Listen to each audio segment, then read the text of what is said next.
What's up, guys? I'm back. So today I'm going to talk about why you're going to lose your tax refund, you're going to lose your savings, some of you are going to lose your emergency fund, probably lose your house, and then subsequently your spouse. Okay, and it's all going to be because of crypto, or at least you're going to blame crypto when these things happen to you. All right. Now, there are two main reasons why I think this is going to happen. The first factor, there's two factors. The first one is going to be external factors. There are multiple external factors. I'm going to talk about three of them.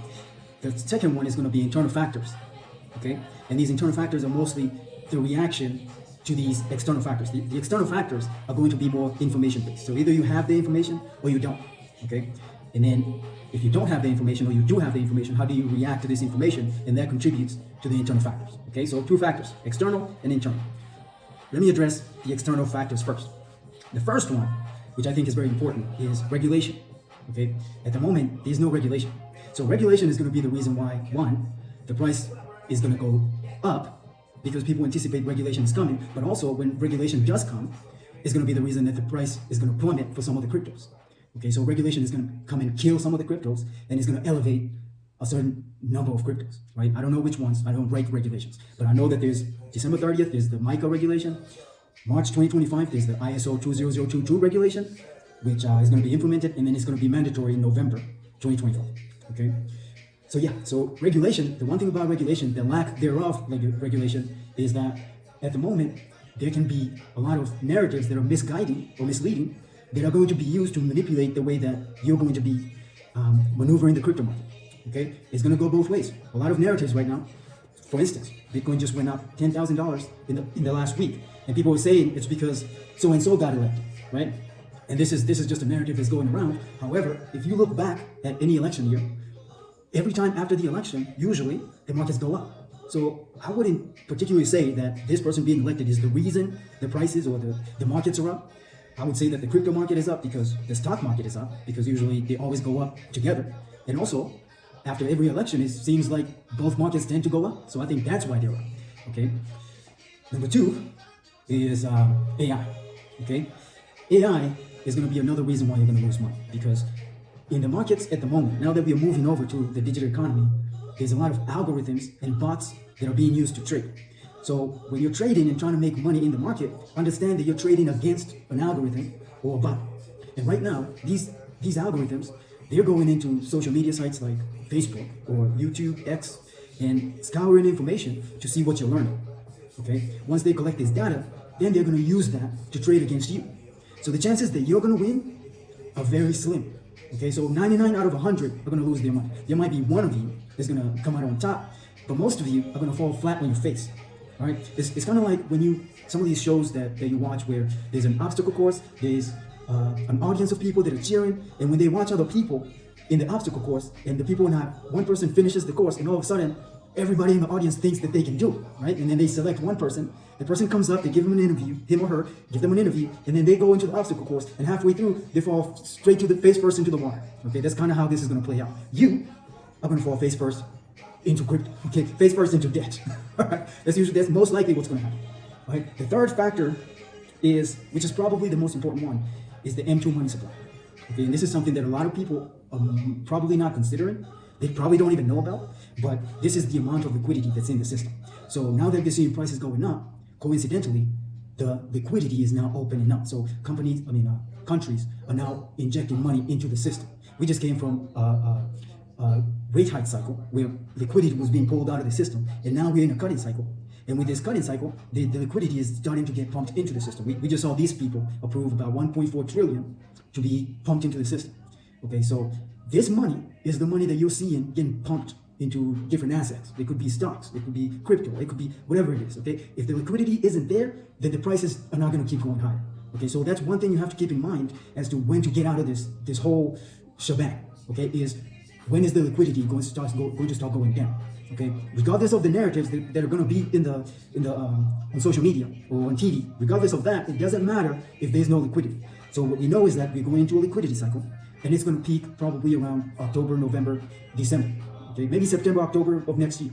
It's going to go up gradually, but it's also going to go down gradually. So regardless of whether they're going to be saying, well, this company is now using Bitcoin, or they put Bitcoin on their balance sheet, or this country has designated Bitcoin as a reserve, and whatever it is, If the liquidity cycle is nearing the end, then it doesn't really matter. The price is going to go down. Okay, so those are the three things you have to keep in mind. Number one, regulation. Number two, you're trading against AI. And number three is the M2 money supply.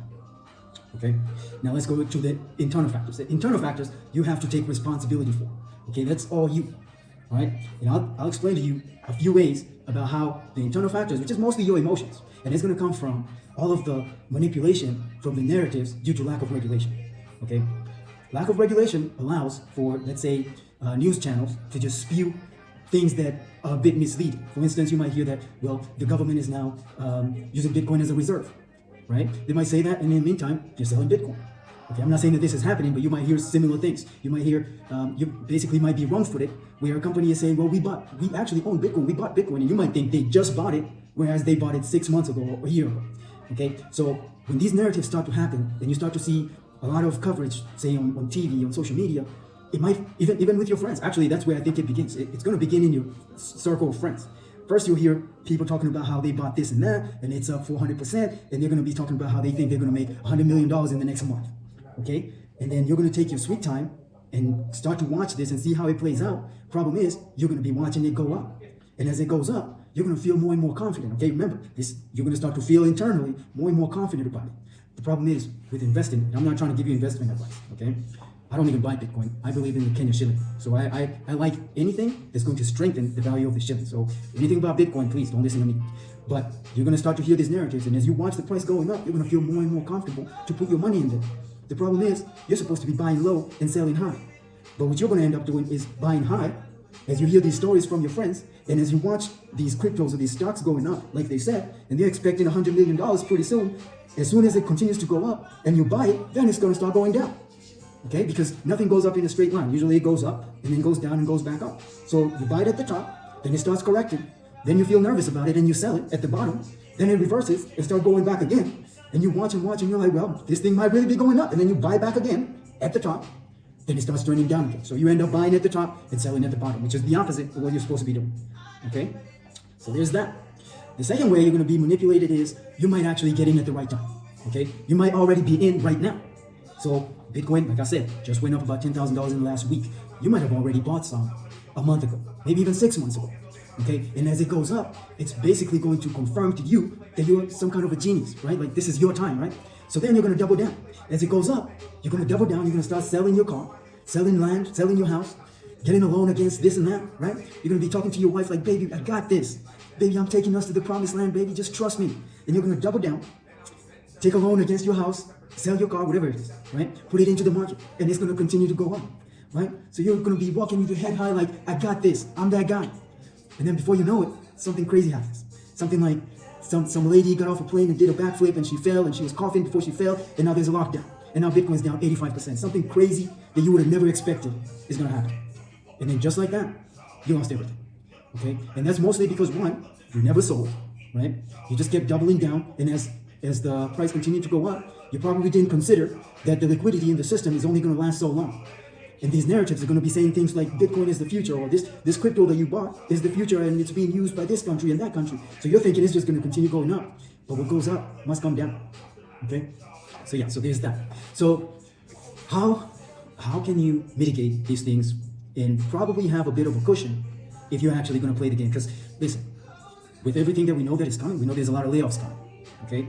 Watch my previous video. I made one about how, there's going to be the Department of Government Efficiency. They're going to be cutting back on things, all right? Companies are also going to be doing the same thing. So how is it that you can mitigate yourself and maybe possibly soften the blow or come out on top? Number one, you can pick cryptos that are already regulated. Like I said, there's the micro regulation that's coming up December 30th. There's ISO 20022 that's also coming next year. So you might want to do some research around crypto projects that are compliant with these two regulations. Okay, that puts you in a better position. Now, you still have to keep in mind, if there's no liquidity, the price will go down, regardless of whether it's regulated and compliant with regulations or not. Okay. Number two, you might want to buy something that has actual fundamentals, something that is fixing a real problem that we have right now.